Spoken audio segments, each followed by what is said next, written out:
কিভাবে বলবো কেমন লেগেছিল এটা? মৃত্যুর সংবাদ তো আর আনন্দের হয় না, এটা তো কষ্টেরই হয়। দুর্ভাগ্যই বলবো যে আমি ওনার সাথে কোনো কাজ করতে পারিনি। ওনার মৃত্যুর পরে আসলে বোঝা গেছে যে উনি কতটা জনপ্রিয়। এখন জানালার সামনে গেলাম, গিয়ে দেখি যে সালমান শাহ ভাইয়ের জন্য অনেক অনেক দোয়া থাকবে। আর আসলে মানে ওনার কথা বলার মতো ওরকম যোগ্যতা আমার আছে কিনা আমি জানি না।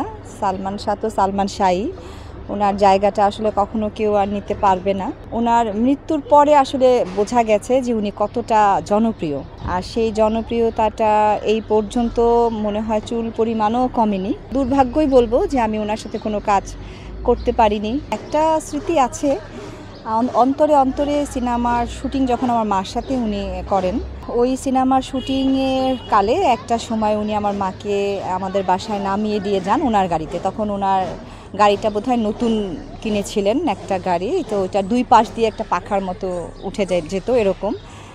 তো সেই গাড়িটা নিয়ে যখন আমাদের বাসায় যান, আমরা তখন ইয়েতে থাকি, সেগুন বাগিচাতে থাকি। তা আম্মাকে নামিয়ে দেওয়ার পর উনি বললেন যে মুক্তির রুম এখানে কোন দিকে। তা আম্মা নাকি দেখিয়ে দেন যে এইটা হচ্ছে মুক্তির রুম।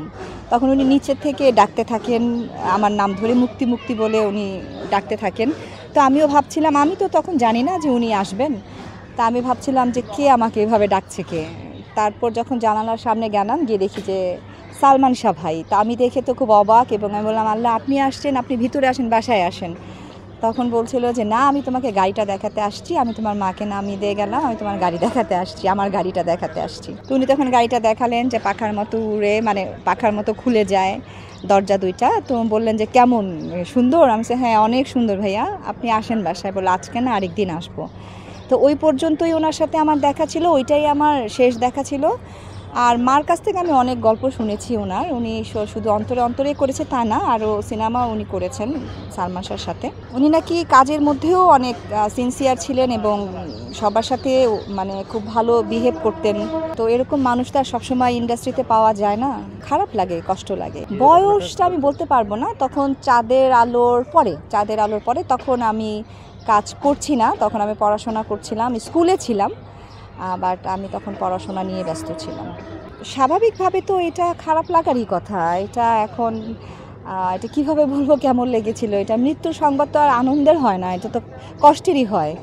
তো কষ্ট লাগারই তো কথা। আর তখন আসলে ভাবছিলাম যে আসলেই কি সত্যি কিনা, কারণ ওনার মৃত্যুটা নিয়ে অনেক একটা রহস্য, মানে এই সেই অনেক কিছুই শুনছিলাম। তো তারপরে ওনার জন্য খুব খারাপ লাগছিল যখন ওনার ছবিগুলো দেখতাম পেপার পত্রিকাতে, তখন খুব খারাপ লাগতো, অনেক খারাপ লাগছিল তখন।